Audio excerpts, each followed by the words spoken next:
Funding for This Is Nashville comes from you, our listeners, and Music City Prep Clinic, Nashville-based provider for PrEP and offering comprehensive sexual health services in an environment designed to be safe, professional, and shame-free. Learn more at musiccityprep.org. I'm Khalil A. Colonna, and this is Nashville. Restorative practices can be employed in a plethora of environments. But what impact does taking a restorative approach to the legal system have? How are environments, communities, and individuals changed when restorative justice is applied? What is restorative justice, and how is it implemented here in Nashville?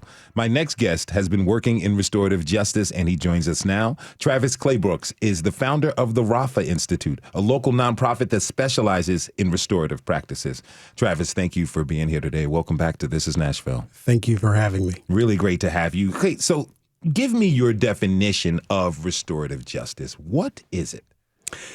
Well, I think it's important to understand that restorative justice has been around a long time, and that any definition that I might offer is not to be understood as absolute, but there are other ways that people describe and define restorative justice. But at Raphah Institute, we think about restorative justice as an ethic.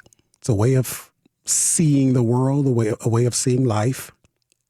It's a practice, and it's also an outcome of doing something in particular, and that is accounting for harm when it happens. As it moves through a community, harm travels when it's unaccounted for. And we try to do that accounting in a way that does not cause more harm. And so restorative justice is this ethic, this practice, and the outcome of accounting for harm as it moves through a community in ways that do not cause more harm. So it can essentially be applied to anything in any situation. Absolutely. I never want to say always, but certainly more than we are currently doing it. Okay. So tell me a little bit more about the Raphah Institute. Where'd you get the name from? Well, Raphah is a Hebrew verb that means to heal. It comes from the textile industry in the East, a garment that's tattered or torn. You would use the term related to Raphah to describe the mending or the stitching back together of that garment. And it has come to take on a more sociological context to say that to heal, Raphah, is to mend back together a person and their life. It sounds like the guiding principle of your work. Absolutely. It's the basis of what we think about doing, people healing and thriving and providing processes where that can happen. How did you come to this work? Really, two big things happened in my life. One was I was a police officer here in Nashville back in the late 90s, working in the Napier Pseudocum community mostly. And I had a chance to see the criminal legal system firsthand up close and observed its woeful inadequacy at addressing the real issues that it was attempting to solve. I learned very quickly that arresting and prosecuting and incarcerating and surveilling people was not going to address the deep levels of poverty that drove people to the behaviors that we called illegal. The other side of that for me personally was I grew up in a Christian context and was very, very disenchanted with the idea that my faith community wasn't where I was policing. They were not there with the people. And here was a group that has a philosophy, a theology that says we should be in these spaces with these people. The guy that we followed, Jesus, this is where he hung out. And my faith space was never there. That was very frustrating for me. And so instead of complaining or condemning, I simply said, here's what I need to do. And so I started Raphah Institute as a way to try to address the gaps that I saw and as a personal way to express my own faith. Where did you hear about the restorative approach?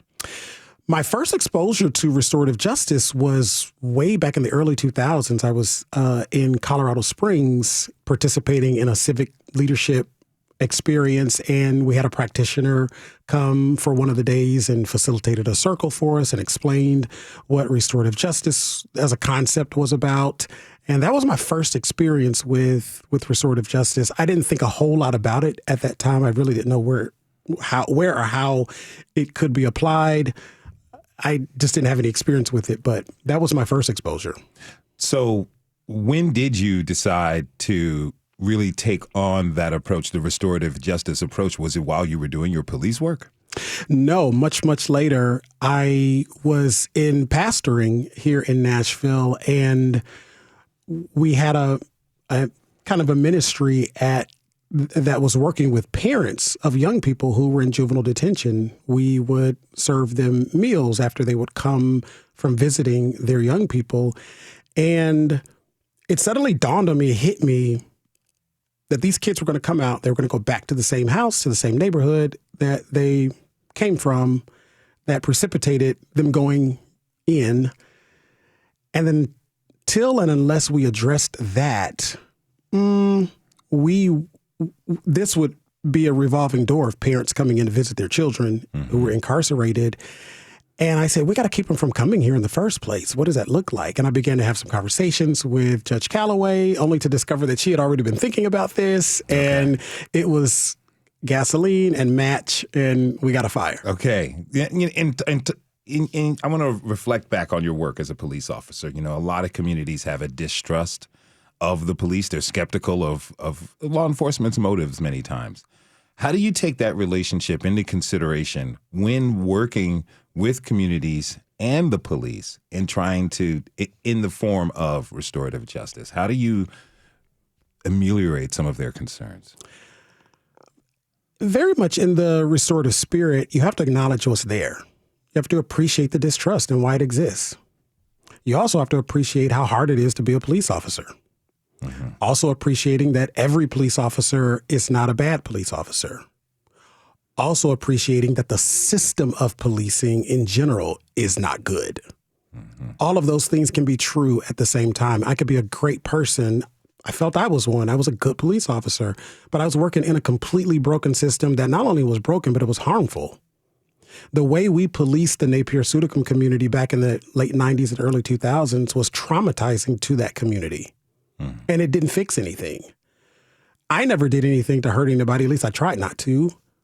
But that's real. And so the residents that live there, they feel that. They feel that trauma by their community and by the police. Yet, if somebody starts shooting, they're going to call the police. Mm-hmm. They're going to call the police. They're going to call the people that they don't really trust, perhaps. Right? So all of those things can be true at the same time. And I think appreciating that, leaning into that and not leaning away from those contradictions and those conflicts, but leaning into them and honoring where people are, I think it's the first step to try to ameliorate that, to try to navigate those very difficult dynamics. I mean, it sounds to me like the essence of it all is to create healing. You need trust. Absolutely. How have you, or would you recommend the trust? What is the trust building process like when you have law enforcement and communities that don't trust them? Yeah. Trust is it's one of those things where you probably can't define it, but you know when it's there and you know when it's not there. Yeah, you feel it. You feel it. Absolutely. You cannot get over the fact that there is a history of traumatization by our police department in communities. You just can't ignore that. That doesn't mean that anyone is bad or necessarily has intended that. It's just the way the policing industry operates. That's the way we're trained. We respond with guns and batons and mace to homelessness, to people who are having trouble in their relationship, to people who need drugs and buy the ones that are most available to them, to people who need money and sell their body to get it. That's what we respond with. That's not going to work. And people are not going to be happy with that. So how do you build trust when that dynamic is taking place? I think currently Chief Drake and our police department are doing a very good job to try to change that trajectory, to change that image, and to change that practice. Is there much more work to do? Absolutely. Much more work to do. But there must be that effort. There has to be the effort from law enforcement to say, I am going to acknowledge the harm that we've caused, and I'm going to acknowledge that maybe the way we've been doing things, it needs to change. And I'm also going to lean in and acknowledge that this is still a tough job. People are still out here with guns shooting one another. What do we do with that? And I think that's where we as community members have to also think about, okay, how do I engage as a citizen, as a community member? And I think this is one of the strengths of restorative justice. It gives us a tool to do some things differently and to respond differently to, again, very difficult conflicts. Now, break down for me how it works. Let's say that a teenager gets in trouble with the law. What happens next? Currently, in the traditional process or in a restorative justice process? Restorative justice. Yeah. Well, we have an agreement with the DA and with the police department and with the public defender and with the juvenile court to have that case actually diverted from the court process and sent to us. So we will actually get the case file, get the arrest report, the incident report. We'll get the juvenile detention report. We will get all the information related to the case. We'll then reach out to the young person and their caregiver. We'll reach out to the person who's been harmed in this case. Let's say it's a aggravated robbery. We'll reach out to all of those parties and we will invite them to sit down and have a meeting with us individually, not together, individually. We'll explain to them what the process is all about and give them the option to participate. If they want to participate, then we move forward. If they don't want to participate, then we send the case back to the court for them to process it. If they want to participate, we then work with the person who's been harmed to identify what their needs are, what are their needs in the aftermath of this harm, what justice looks like for them, what does repair look like for them, what do they want out of this? The realization that happens for many people is when they start articulating what they want and then compare, can I get that from the traditional legal system? Generally, no, I can't. I have an opportunity to get it here in a restorative justice process, and so they participate. We then work with the young person as well to identify what got you here. How did we get here? You didn't wake up just one day and say, I think I'm just going to commit an armed robbery today. What's going on in your life? And we try to address those things that are happening in their environment to mitigate this future participation in such activity, but also to bring them to the space of developing empathy. When we say account for harm, we embrace the notion, especially young people, but even us grown folk, don't really know how to account for harm. That is, if you think about an accountant that's counting all the pennies, right? When you say a person's been harmed, let's count all that means. Let's name it all. Let's name all the stuff. Let's name the emotional things, the psychological things, the physical things, even the spiritual things. A person may say, is karma coming to get me? Why did this happen to me? So accounting for all of that is what a restorative justice process is about. And eventually, when they want to, they come together and they talk to each other about all of that stuff. Okay, let's take a quick break. And Travis, we're going to see you later in the hour. Okay. When we come back, we'll hear how restorative justice helped a family find healing after tragedy took away a loved one. We'll be right back. This is Nashville.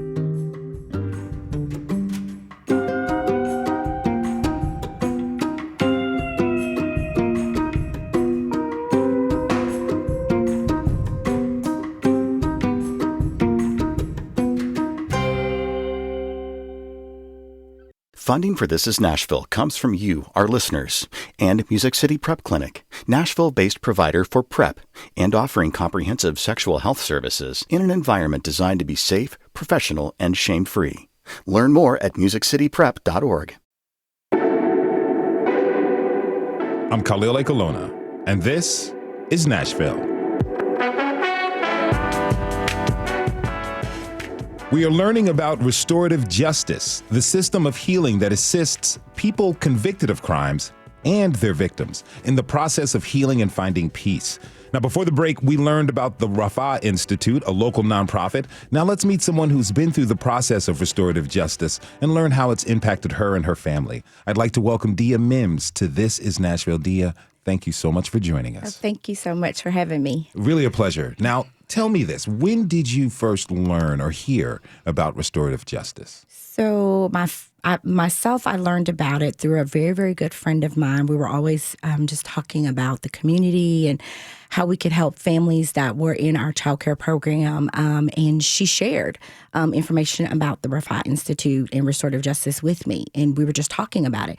Little did I know that my family would actually have an encounter with the RJ process several months down the line. So it was kind of like sowing a seed several months before. And that's how I became, in the know about what restorative justice was. I had no previous background with it at all. What was the event that put restorative justice front and center in you and your family's lives? Yes. So my father was killed in a vehicular homicide accident on March 5th of 2021. Very, very difficult time for our family, just completely rocked our world. We felt helpless. We felt angry. We were just on a complete roller coaster. And then to find out that it was a 13-year-old at the time that had committed the incident, again, just anger, disappointment, disbelief. We ended up meeting with the district attorney through the juvenile court system a few days later to talk about what would happen in this process. And my family and I were just completely blown away by what they offered to us, which, was just what the juvenile system had to offer us. And we were told that it would be the most we could hope to have would be 6 months of unsupervised probation. And I just remember feeling angry, upset, disappointment, sad, everything all at once, thinking, well, that's the reason why we're in this situation, because that particular child did not get the supervision that they needed at that time to prevent that, or the knowledge to make a better decision. Later that day, we ended up being in court, and I saw the young man come in, and all I saw was his baby. He was 13 years old. He was walking on crutches.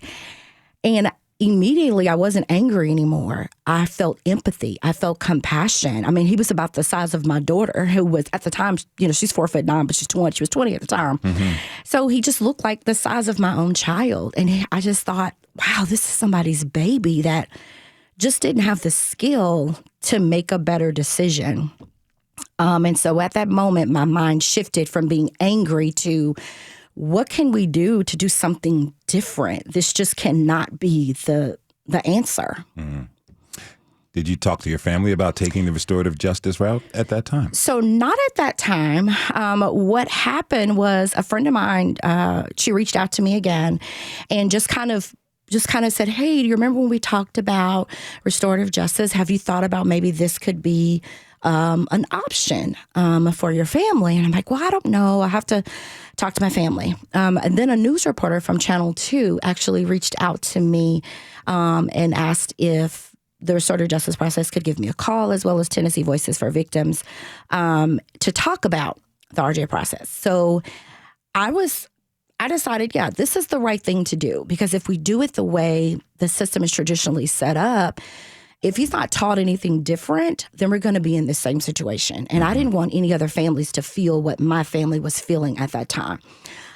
So I said, yes, let's do it. I talked with my family. Everyone in my family was not on board originally, of course. We were all dealing with our anger, our grief, our sadness, all of that. Half of us were, half of us were not. But I was able to convince them to let's just give it a try. Let's just have a conversation and see what happens. What were those conversations like? Oh, yeah. It was hard. It really was. My mom was very, and understandably so, my mom was very, very angry. I mean, my dad was everything to my mom. I mean, he treated my mom like the pampered princess. That's what I call her. You're like the pampered princess. He did everything she wanted, everything for her. Well, he did that for me too, but I'm daddy's girl. That's right. But it was very difficult for her. And then one of my brothers was also very reluctant and understandably so. But I was able to just say, look, let's just give it a try. If we do it the other way and nothing happens and there's no change, this will happen again. We know that from just being in our own communities and seeing people who've been in the system, how it's just a revolving door. They go in, they come out, they go in, they come out. Nobody gives them a skill to actually stay out. What does that look like? Nobody tells them, nobody shows them. So they're bound to fall back into those familiar habits. And so I was able to convince them, let's just talk, let's see what it's about, and we'll make a decision as a family from there. So when you went in, talk to me about what the process was like as you all were starting the road of RJ. Yeah, so once we finally agreed that we would do that, we met, I want to say we met every couple of weeks, but it may have been monthly, to sit down as a family with Restorative Justice as well as Tennessee Voices for Victims to talk. And for me, it was the first time that I truly felt like somebody really listened to us. They found out who we were, who my dad was. He wasn't just the elderly man that was killed on Owensville Road. They found out what he loved to do, how he was so important to us, what he meant to us, what he meant to my aunts, my children, the whole family. I felt like it was the first time we were actually listened to and valued, and that we were important throughout the process. And I'm sorry, I'm an emotional person. It's all right. Be you. I said that it felt like therapy, even though, they told us this isn't therapy, but it felt like it to me. If I felt like I actually was healing each time we would come in and we would talk, and they would ask us questions and allow us to just be ourselves and express how we felt and what we wanted to see. What did justice look like to us? What would make us feel more healed? Daddy wasn't going to come back at the end of it, but what would make things feel better for us? How could we heal? So those conversations were important. They were hard work. In the very beginning, it was arduous. I mean, I would just go home and just go to bed and just sleep the rest of the night and just be like, I just don't talk to me, just leave me alone. But then after a while, I started to really want to come and really want to be there and really work through those emotions. I'm curious about how your mother and your brother, who understandably were a little bit reluctant, let's say, at the beginning to even get into the process. Yeah. Now you're here. You're being heard. Your mother's being heard. Your brother's being heard. The entire family is being heard. How did that impact them? Did it change them? Absolutely. I saw my mother and one of my brothers completely change from being angry to being more hopeful. I could see it. I could feel it. My mom would even look forward to going to the meeting. She would ask me, now, when are we supposed to go back? And is that this week? And she was wanting to come. And in the very beginning, my mom was very closed. She didn't want to talk much. She wasn't really as involved, but I watched her become more involved, to talk more. Even when we would talk, our conversations, I could tell that she was really internalizing all of that and feeling better and feeling, a little more healed each time. So it was transformative for all of us. Would you say that restorative justice gave you something that the traditional legal system couldn't? Absolutely. And our system does what it does, but it is not designed, I think, really to heal and restore for the person that committed the crime. I think it's more of punishment-based. Of course, I'm sure that has a place, but it also is not designed to help families who are experiencing the harm. Nobody really heard us. Nobody really gave us an opportunity to talk or say much. But we were able to really talk and really express our feelings. So it was just a very powerful program. I'm so grateful that we were able to do it and not go in the traditional sense, because I feel like it created more of a pathway of positivity, hope, for this young man's future. I hear what you're saying. Sometimes a lot of people, they want to take the path of retribution. They an eye for an eye approach. Your family decided not to do that, to break the cycle of whatever this young man was going through or people in the community are going through. And you've seen that approach of retribution doesn't do anything for individuals or society. As someone who's been through this, who themselves and your family have been changed, how can society change our views or our impulses about how we address crime? I think we need to really realize that, and it happened for me. It was kind of like a divine experience. I looked at a 13-year-old and thought to myself, I could have easily been that 13-year-old. And then I thought, if he lives to be as old as my dad, 60 plus years, what is that going to look like for him? And what is it going to look like for all of us? The decisions that we make affect not just you, but everybody around you, and a ripple effect. So it affects the people around you, to the people around them, to the people around them. It just keeps going, like throwing a rock in a pond. And so I feel like if society really thinks about that, yes, consequences are necessary. However, if the consequence does not include some type of element of change to where that person is thinking differently, being equipped with the tools that they're missing, which is why they committed what they did, they're missing a skill. When they come out of this punishment, this confinement, they have no tools. They're going to leave that space. They're going to say, I'm never going to come back. I'm never going to do this again. But if they don't have the tools, then they're left to just fall back into survival mode and to do what they have to do to eat, to have a place to live, to have some type of status in the community. And so I think an approach like this needs to be fully embraced if we really want to break that cycle of young people just in and out, in and out, in and out. They're missing a skill, and they need to be taught what to do so that they don't continue to make these type of choices, and their families. I credit my mother, my father, my extended family for really keeping my brother and I grounded. I mean, we grew up in inner city projects my whole life, basically.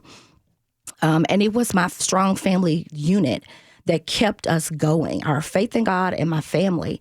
And one of the beautiful things I also love about the RJ in our experience was it wasn't just working with a young person, it actually worked with the entire family, which is powerful. And you have to start with that family unit and work with that young person to give them that hope, to give them those skills. If you're just tuning in, this is Nashville, and I'm your host, Khalil A. Colonna. We're talking this hour about restorative justice in Nashville. My guest is Dia Mimms. Dia, tell me about your dad. My dad, oh gosh, wonderful. I mean, he was the strongest, most humble, most kind, 71-year-old man you ever want to meet. Everyone that met him loved him. My dad never had a cross word. He would stand up for himself, but he would stand up for himself like a man. He walked into the room and he just had this humble spirit, this humble presence. He loved to cook out. He loved chocolate cake, loved pizza. He loved his wife. Oh my gosh. He loved his kids. Growing up, my dad was the one that always wanted to play with the kids. He played dodgeball with us. He would take us and go buy us Cheetos and Coke when my mom wasn't looking because she did not want to see junk food. And he would do those things, and he was there for all of my kids when they were born or shortly after they were born. And he was just awesome. He was perfect to me. A loving father and a loving grandfather. Oh yeah, awesome. Hard worker. My dad worked 3 jobs as far as I could remember. Wow. And he just was this role model for us. He worked 3 jobs and he still had the energy and the desire to go and play dodgeball with y'all. Oh yeah. My dad would come home sometimes at 10:30 at night because we had to be in bed at like 8:30, 9 o'clock for school. But my mom would always wake us up at 10:30 to hug and kiss our dad. And then she'd say, go to bed. You have to go to school. But on the weekends when my dad was home, we played. We played with him. He take my brothers to go play basketball, ride bikes with my dad, and he was there. Even though we didn't see him as much Monday through Friday, his presence was there. We always had a place to live. We had food on the table. We had fun. We had all of our needs and a lot of our wants. So we knew he was there, even though we didn't see him as much Monday through Friday because he's working. Yeah. So during the restorative justice process, you were able to sit down and talk with the young man who took your father's life. Yes. What was that like? Well, it was, again, a roller coaster. However, I wasn't at that point because of all of the conversations, and I like the therapeutic conversations for me. I wasn't angry anymore. I was very hopeful. A little scared because of just the whole unknown of how is this going to go? What is this going to be like once he's out of the program? All of that. But I felt like it really was helpful because we all had the opportunity to see him as a young 13-year-old who made a mistake, who wanted to do better. We got to hear what his hopes are for the future. He wanted to be a scientist. We wouldn't have gotten that if we went through the court. We probably would still be angry and still saying really ugly things about him. But he became truly a person. His mom became a person to us. We met his dad. We met his brother. And that was just powerful to just have that opportunity to talk to him, to find out what caused the situation, and then to just have an opportunity to just see him as a young person who just needed some help. He just needs someone to teach him a different way. I understand during that process, your brother said something pretty powerful to him. Can you tell us what he said and how the young man reacted? So this was my brother that was really resistant to all of it. And he said that he took away a very good man from this world. And that in order for us to, and I'm paraphrasing, to feel like we've had justice, he would have to replace that good man. He would have to be that good man. And that sort of became the foundation for what the next steps in the RJ process would look like. How is he going to be a good man? What does that look like for our family? And that was just it was very powerful for me because he was the one, again, of my brothers that was the most resistant. And he's the one that I felt like said the most powerful, what does justice look like for you? And I agreed. I'm like, that's it. You took this particular life. Now you've got to give that back. You have to give that back to your community. You have to, it's what's expected. That's what justice is going to look like for us. That's how we're going to be repaired. How did that young man react? I don't really remember, but I honestly feel like it did have a positive impact on him. I remember his brother picking up a picture of my dad. And my dad was holding one of my children soon after they had been born. And I remember his brother saying that this makes him want to be a good father. I remember afterwards the young man wanting to hug my mom. And my mom received him and she hugged him. And then he asked me if he could hug me. And I hugged him. And I looked at him straight in the face and I said, I'm rooting for you. Yeah. I don't want anything bad to happen to you. I forgive you. And I'm rooting for you. And I meant it. And I do feel like that touched him in a way. I think he's still a 13-year-old. I think he still makes, 13-year-old mistakes. And he's a work in progress, just like all of us. Mm-hmm. But I still have hope for him to continue to grow and learn from his mistakes, just like all of us have to do. And to continue to grow into being that good man in society. And you were a teacher for a number of years. Yes, I was a classroom teacher for almost 20 years. I taught kindergarten through second grade, but I've had a career in early education for 27 years. So I have a heart for young people. How does your career, how did that impact the way you view restorative justice, particularly with young people? So in the classroom, I would have students who struggle with reading, who struggle with math. And I didn't punish them because they couldn't read. I didn't punish them because they couldn't do 2 + 2. I taught them. I taught them how to read. I taught them how to do math. If they didn't know how to share, I taught them what that looks like by modeling, being there, watching them, having them communicate their feelings with other people. When I would see a child that would like scream or want to hit, I thought to myself, they don't have the words. I got to teach them how to say, I don't like it when you do this, or I'm frustrated because I'm having a hard time with my math. And so that I feel like really helped me to see this situation in a different set of eyes, that this was a young person that was missing a particular skill in life. He was missing that problem solving, that reasoning, that executive functioning skill to make higher order decisions versus acting impulsively. He had shared with us that the reason why he did what he did was that he wanted to impress his friends. Mm-hmm.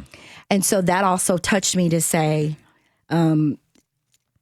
he did not have the reasoning skills to value his own life over impressing, or other people's lives over impressing his friends. That was something he was missing. He needed to be taught that. Otherwise, it's going to be another group that he wants to impress and another elevated thing that he's going to do. And so after I got over being angry and disappointed, I really started to see this whole situation with an educator's and a mom's eyes. Mm-hmm. Mm-hmm. We're going to take one more quick break. You're going to stick around with us, right? All right. Yes, absolutely. All right. When we come back, we'll meet a young man whose life was changed thanks to restorative justice. And as always, you can join the conversation by tweeting us at This Is Nashville. We'll be right back.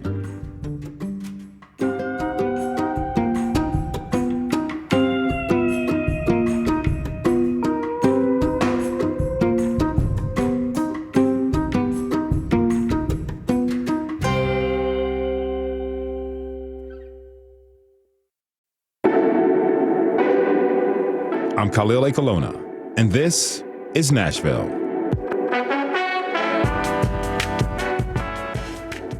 Restorative justice gives the perpetrators of crime and the victims of crime an opportunity to heal. Now, today we've learned how effective it can be for those who are on the receiving end of harm. Before the break, we spoke with someone who lost a family member but decided to take the route of restorative justice rather than the traditional approach of our criminal justice system. Now let's meet someone who committed a crime, but restorative practices helped to change his path. I'd like to welcome Quinton Perkins, to This Is Nashville. Quinton, thank you very much for being here. How you doing? I'm good, man. How are you? I'm doing good. All right, so I want to start with your story. You were born and raised here in Nashville, right? Yes, sir. What was your life like when you were younger? It was good. I mean, I had my mom, my grandmother, Yeah. me and my siblings. Yeah. What was it like growing up? You having fun mostly? Yeah. Yeah, we just having fun doing kid stuff. Yeah. You didn't get in a lot of trouble? Nah. You got caught stealing a car, Yeah. right? Yeah, that was when I was older. How old were you then? I was probably 15, 16. 15. You got to excuse me. In my world, 15, 16-year-olds are still kids. So tell me about that night. Like, what was going on? What was going on? To be honest, I don't... What was going on? Okay. So, like from the start? Well, a little bit. Like, make it brief, but tell me what was happening. What was happening in your mind? I was just trying to have fun. Like, even though I knew, I don't know, I was just trying to have fun, joyriding. Joyriding? Yeah. Were you with some friends? Yeah. Now, before the break, Mimms, one of our guests, she talked about how this young man who stole a car as well, that ended up taking the life of her father, he was trying to impress his friends. Was that the type of thing? You all were trying to have fun to impress each other? Nah. No? Nah. How often did you guys have that type of fun? Not really all the time. That was like my first time doing it. It was a first moment. Okay, so when you were caught by the police, tell me what was going through your mind. A lot of things. Yeah? I mean, I don't know. I had ran. I was like, oh man, I got myself in trouble. I already know. Yeah. What's going to lead to this? Were you upset with yourself? Nah, because I knew what I was doing. Okay. What I was going to get into. So you get caught? I just took accountability. Okay. You're caught by the police. You're going through the system in the process. When was this model of restorative justice introduced to you? I feel like it was like the first week when they let me come home. and I had met Travis and Ashley. Yeah. What'd you think when you meet Travis and Ashley and they're talking to you about the process of restorative justice and how different it was from the criminal justice process? What was going through your mind as you're learning about this option of a path that you can take? At the start of it, I was kind of standoffish. Yeah? Yeah, because it was just because I didn't know who they was or how the justice system worked. So it was hard for you to trust them. Yeah, at the start. At the start, when was the moment, or what happened to allow you to trust them? Them showing that they actually cared, like when it came to me or my family. What'd that mean to you? It meant a lot. Were you surprised that strangers would care for you, given that you had made a mistake? Yeah, because there's not a lot of people like that. So tell me, how did restorative justice change your life? How it changed my life? Yeah. It opened my eyes to do bigger and better things. Like what? Like what? Yeah. Graduating school.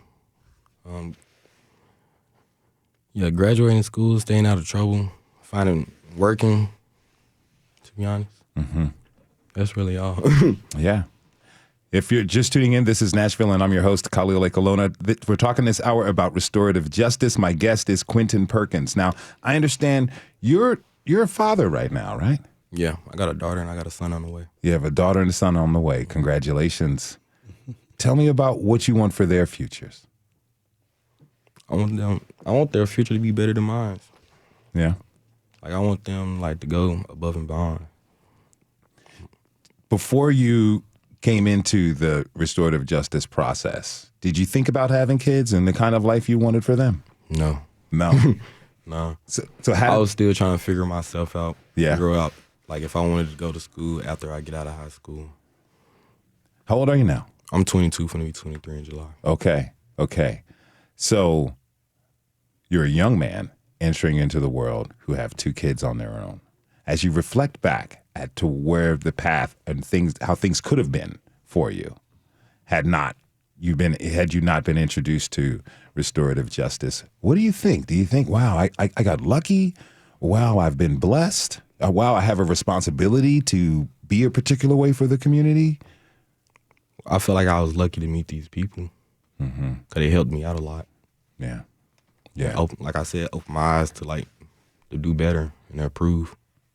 How did your peers feel as you were going, your friends, as you were going through this process and you're talking to them?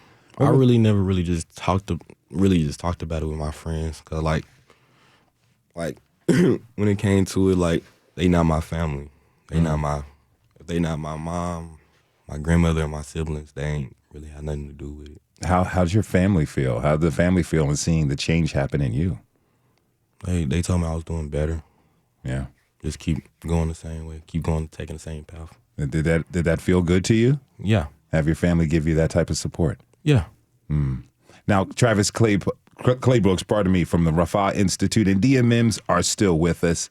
Travis, what was it like when you first met Quinton? I was like, okay, he cool. He's a good kid. That's what we see a lot. Kids who are very streetwise and street familiar and have lost their way or have found a way that is going to leave them dead or in prison the rest of their life. And they're committed to it. But they're good kids. They're good kids. You sort of peel away the braids that are over their face. You peel away the exterior, the distrust. You peel away the exterior. These are really, really good kids. And Quinton was no different than the almost 200 something kids we've worked with over the last 5 years. Good kids, heading in that direction, need an opportunity to do something different. Now, Quinton, when you met the people whose car you stole, tell me about that experience. What was that like for you? Really, the whole thing was crazy to me, but after I met them, it felt like a relief. Like I wasn't, it was something holding on my shoulders. Were you scared? You said it felt like a relief. Were you? Yeah, anxious? I was scared, nervous. Nervous about how they would treat you and react? Yeah, how they would feel about it. How did they treat you? I mean, they treated me like a normal person. They knew that I was. They knew that I was sorry for it. Mm-hmm. Did they forgave you? Yeah, they forgave me. How did it feel to be forgiven in a time where, you know, a lot of people don't have space for that, or say they don't have the space for that? How did it feel? Yeah. It feels great. Knowing that they forgave me. And then, like, I don't know. it just felt great knowing that they forgave me. Did it give you confidence to continue on the path that you're on now? Yes, sir. I'm interested in, like, what it's going to take for us to really consider restorative justice and the practices and really see how it helps people in their lives. I mean, like, Dia, have you been sharing your experience with others? I've been sharing it with as many people as I can, whether it's just a passing conversation with family members. I mean, I've just been telling as many people as I can. How have folks reacted when you tell them your story? Some are kind of bewildered because of the fact that my dad was killed, that we would actually consider that. And then some have thought, wow, I never really thought that was a possibility. Didn't know that was an option, and how powerful that is that you all, people who, I guess in some people's opinion, the worst possible thing that could have happened to you was someone in your family to be killed, that you all actually chose that route. It really just gave people another, there is another way of doing it. You know, my daughter has said before that being angry and unforgiving is like taking poison and expecting someone else to be hurt by it. And so that really was powerful for me. And my daughter had said this before we went through this situation, because having that unforgiving spirit and that anger, even when you're harmed, you're still supposed to love and you're still supposed to forgive. And part of love and forgiveness is having hope and helping people do differently and do better. I hope I answered your question. Yes, you did. Yes, you did. Travis. Yeah, and I think it's important to appreciate that it doesn't mean that restorative justice doesn't the process isn't about sort of forgetting what happened or ignoring how we feel about it. So a person may be sitting in a space of, hell no, I'm not forgiving nothing. I'm not forgiving nothing, and that's okay. That's perfectly fine. Let's just sit with that. What does that mean for you? How is that? So it's allowing people to really live into the space that they're in today. Acknowledge that. Same thing for a young person, because healing and transformation, whether you're the person who's been harmed or the person who has caused the harm, healing and transformation is a process. Moving from where you are today, either being harmed or causing harm, to a place of being transformed into a space of healing and change requires a journey. It's not going from just here to there, 0 to 100 instantly. And we need processes that facilitate that journey, that allow for that journey to happen. Mrs. Cheatham would come into those meetings and literally be on the floor crying. But 9 months later, she spent most of her time laughing and telling stories. Absolutely. That's a journey that requires time. No, she was not ready to forgive on day one. She was in a different space. And people may never get to the space of forgiveness, but they can still find a sense of justice. And so I think that's the beauty of this. It affords people a chance to move through their journey on their terms to the destination that they think is most important for them. Quinton, I want to give the last word to you. Yes, sir. Say someone's listening, having trouble with themselves, or they know someone is. Say there's someone who knows a 15, 16-year-old kid who's been having some trouble. What would you say to them about restorative justice and second chances? It will help them out in the long run. Like, it will help them out in the long run. Like, I don't know. Yeah. I just know it will help them out in the long run because it helped me out in the long run. Yeah. Like, it helped me keep going and keep improving, keep going forward. Yeah. And that second chances are worth it. Huh? Yeah. I really want to thank all of you for coming onto the show. And continuing to educate us about restorative justice and the practices. My guests are Quinton Perkins, Dia Mimms, and Travis Claybrook, who is the founder of the Raphah Institute. Again, thanks to you all for being here. Thank you. Thanks, Khalil. Thank you. And thanks to you for tuning in this hour. This is Nashville is a production of Nashville Public Radio. Today's episode was produced and directed by Magnolia McKay. Our board operator is Liv Lombardi. The masterminds behind our theme music are Laurent and Namir Blade. You can listen back at thisisnashville.org or wherever you get your podcasts. And don't forget, the conversation does not end here. Tweet us at This Is Nashville. Find us on Instagram. Tell us what you want from our show by filling out our quick survey online. This is Nashville. I'm Khalil Ekalona. We'll see you tomorrow, everybody, and be good to each other.